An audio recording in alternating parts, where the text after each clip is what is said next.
All right, guys, Bryan Schmitt here, Bassmaster Elite Series Pro. I'm going to talk to you about something that's near and dear to my heart, my passion. It is why I'm fishing the Elite Series. I was fortunate enough to really do some good finishes and possibly win a few events doing this technique, which afforded me the chance to fish the Opens and, you know, now on the Elite Series. It's the swim jig, guys.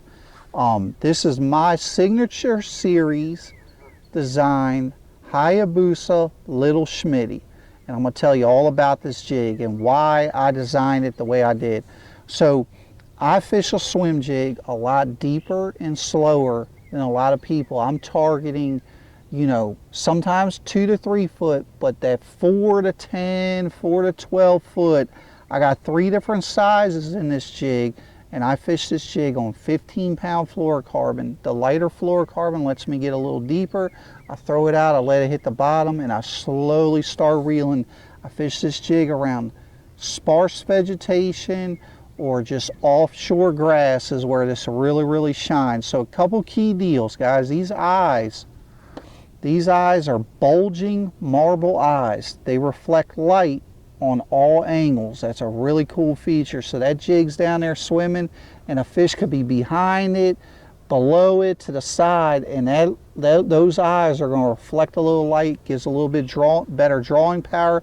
Super light weed guard. The reason being, you're not going to fish this around a lot of wood, guys. This is for vegetation, and I don't want to have to set the hook. With the lighter fluorocarbon, I want to just be able to pull into them. This is a 4/0, very light wire but strong hook in here, and a very narrow head design with the line tie horizontal like this. Okay, this enables this bait to go through the grass very well.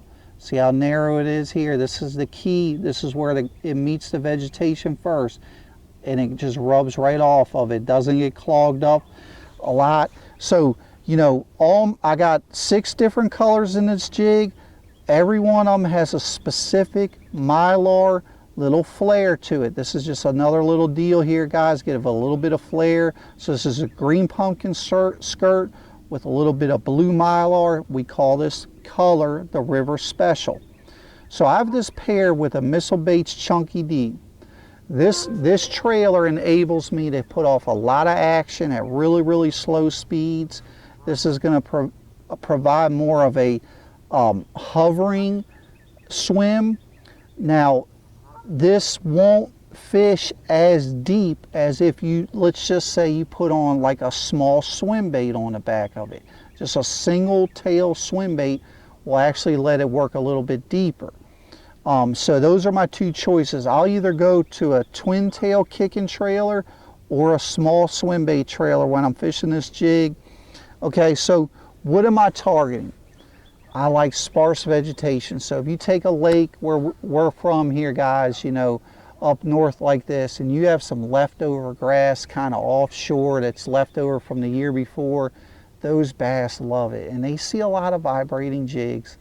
You can catch some doing that. You can catch some on a jerkbait. But this is so deadly, guys. I want you to go to your best spot. Go throw your vibrating jig, your rattle traps, your jerkbait. And then I want you to come back and throw this jig through the same area and tell me what happens. It just catches every single one that's there.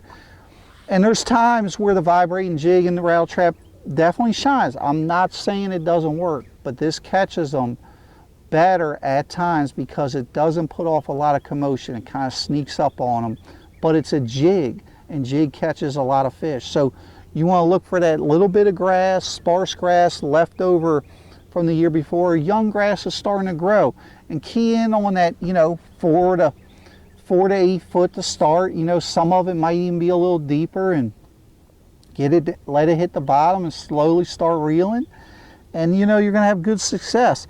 As it transitions into the spawn, I'll start to do this around lily pads or shallower grass. You know, any kind of vegetation a little bit shallower. This is an excellent tool to catch fish off beds that you cannot see. That's another big thing, man. It really drives them crazy. Like you could say, man, I know they're bedding right here, and you want to fish so slow. Well, you don't have to. This will catch them. Another deal is as soon as they get on the post spawn, this thing is deadly early post spawn. They start to move back out from them spawning areas. It's the same, man. You get out there and find the furthest out leftover grass, the furthest out habitat that fish could go sit on and start throwing this jig around. You know, maybe the 1/2 ounce size. You know, this is a 3/8. I have it in a quarter, 3/8 and a half. And the half, I can definitely work down there in 10 to 12 foot. So check it out. These are things that you can use where you're from up there in the north, guys, and reel in a ton of fish.